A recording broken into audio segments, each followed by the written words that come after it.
Najviac ich bolo možné pozorovať v noci z 13. na 14. decembra. Snímka pôsobí rozprávkovo, no zároveň popularizuje vedu a nesie v sebe silné posolstvo.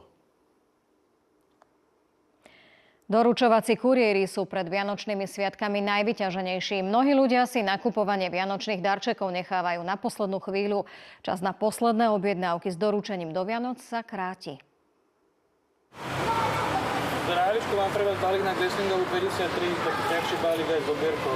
Kuriéra Filipa Kolára dnes ráno čakalo na rozvoz približne 340 balíkov. Naložíme do auta, napípame, vyrážame z depa a doručujeme už teda až pokiaľ nedoručíme kvázi posledný balík. Doručovacie spoločnosti tento týždeň očakávajú najvyšší počet doručených balíkov za rok. Teraz je to na Slovensku okolo 200 000 balíkov každý deň. Je to zhruba taký dvojnásobný nárast oproti takému bežnému priemeru. Čím sme bližšie k Vianociam, tým sú denné počty podaných balíkov vyššie. A je teda možné, že rekordný deň ešte len príde. Obchodníci tento týždeň prijímajú posledné objednávky s garanciou doručenia do Vianoc. Posledný možný termín závisí aj od prepravnej spoločnosti. Tento rok doručíme všetky zásielky, ktoré budú podané do štvrtku 18. decembra, tak tieto budú doručené do Vianoc. Našim klientom garantujeme, že zásielky podané do 19.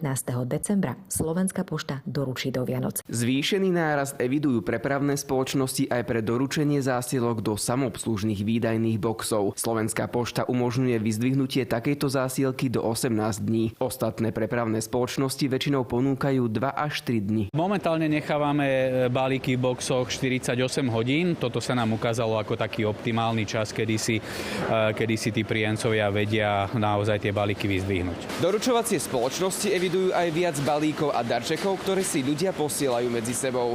Samuel Rešetár, Slovenská televízia.